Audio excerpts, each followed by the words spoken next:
Hello and welcome to Nintendo World Report's coverage of E3 2014. It is the end of day 2.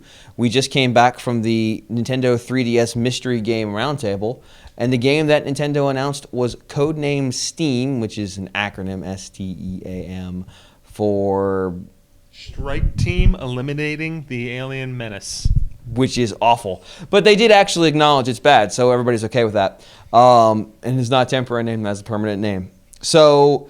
to give a real brief introduction as to what the game is, it is a mix. They bill it as a mix of a third-person shooter and a strategy game, where the idea is that the action is shifted down as to being from a global level, like happens in most strategy games, down to the over-the-shoulder third-person shooter camera angle that you get in a game of that genre. The strategy comes from you still have to manage position and understanding where the enemies are and discovering where the enemies are hiding and trying to get advantages over them.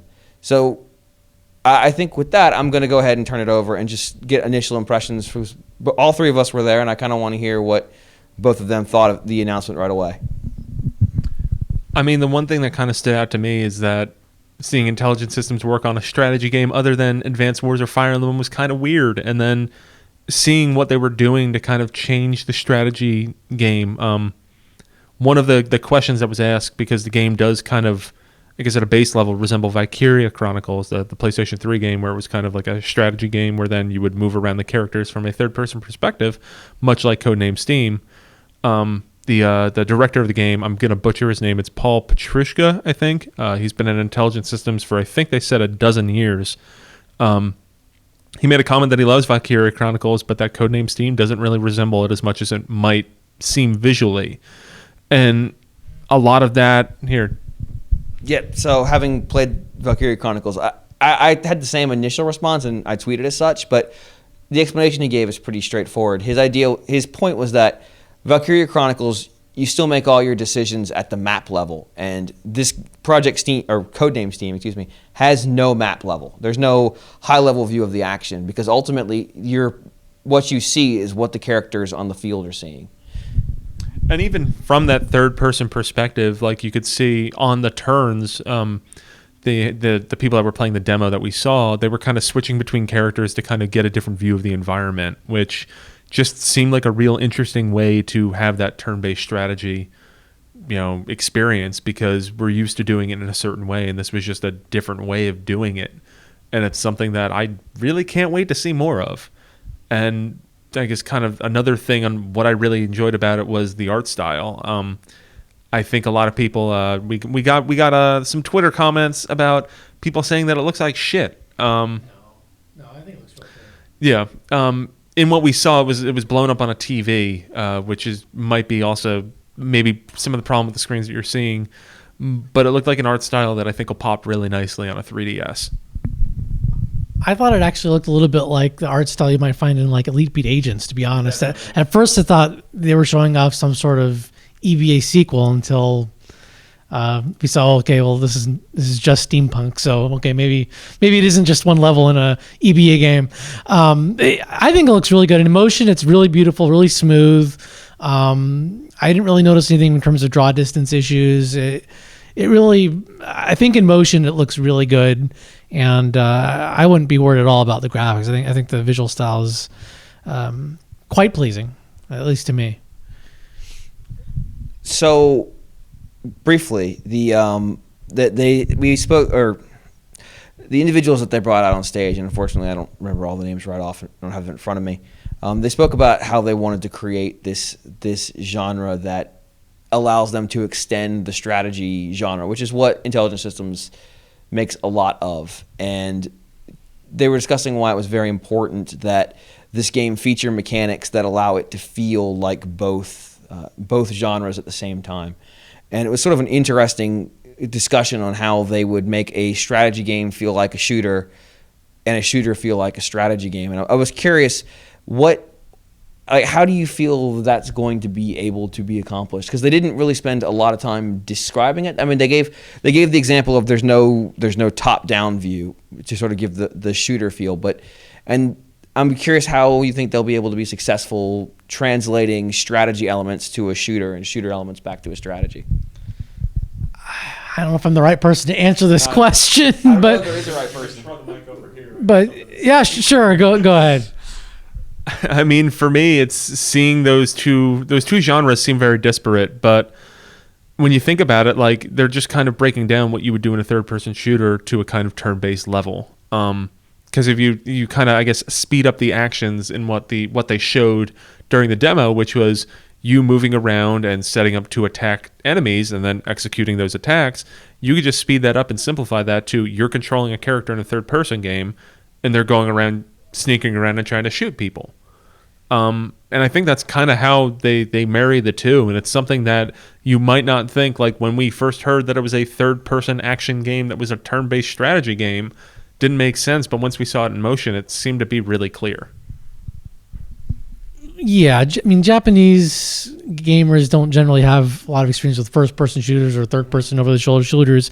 This seems like a way to capture a similar game mechanic while allowing them to take their time.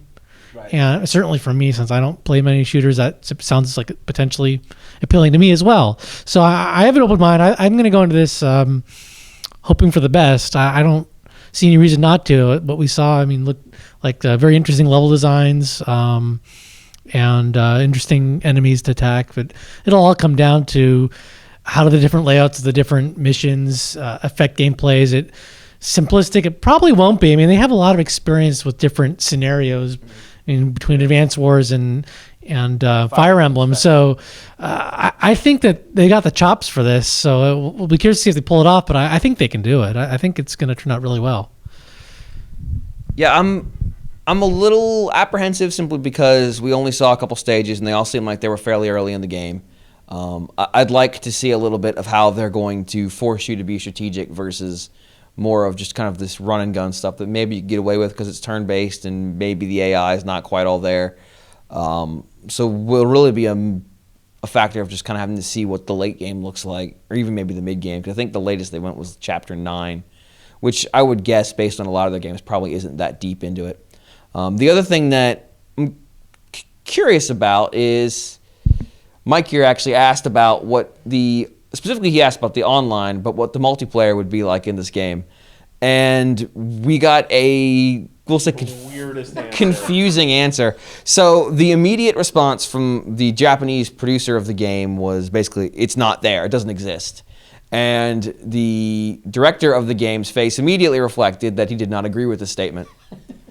The translator then translated, there isn't any, to which point the director, in front of a live audience, disagreed, saying there isn't.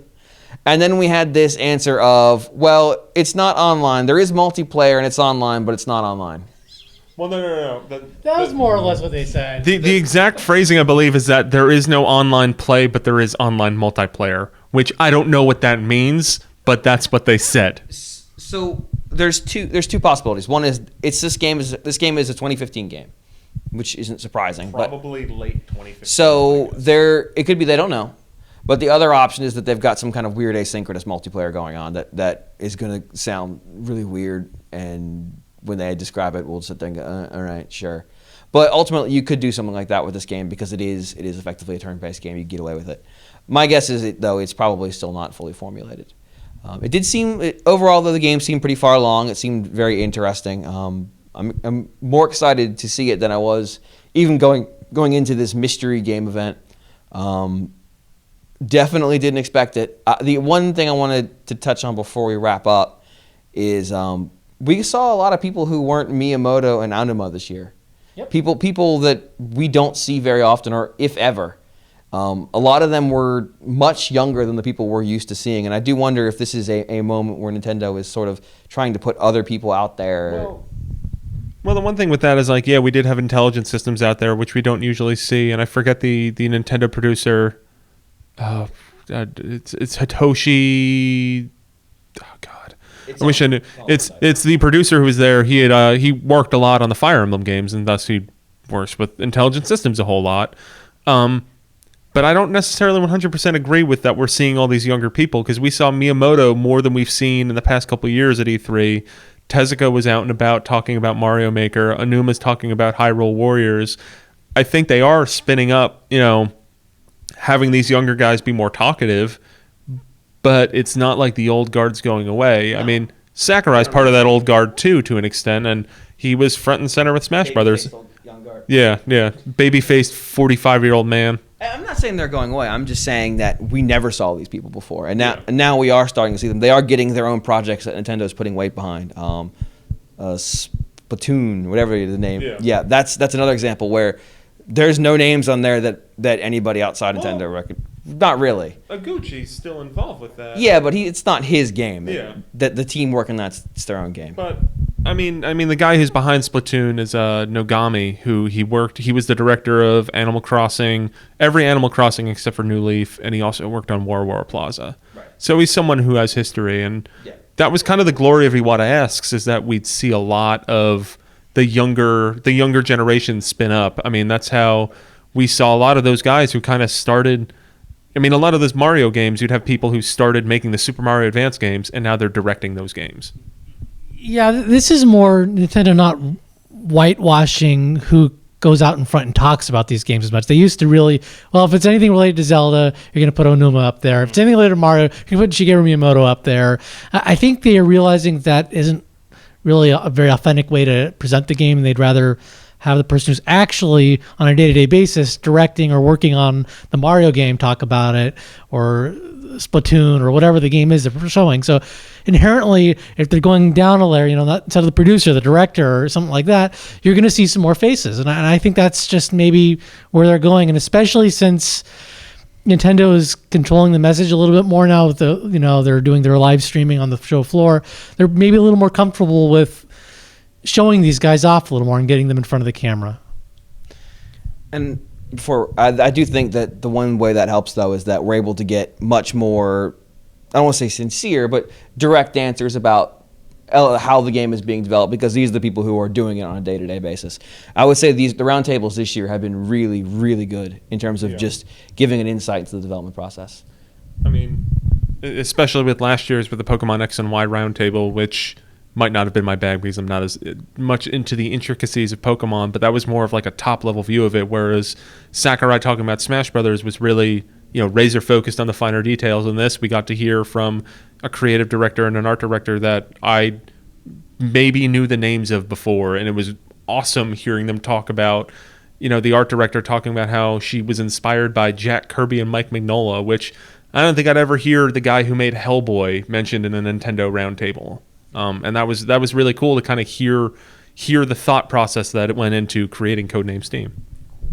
So I think with that, we're going to go ahead and wrap up the conversation about Codename S.T.E.A.M. We have more information about it on the website, NintendoWorldReport.com, and we'll have more information throughout the week in the form of videos, podcasts, and I'm not counting on being able to play it tomorrow, but they've done that before, so we'll find out tomorrow, about the same time you will.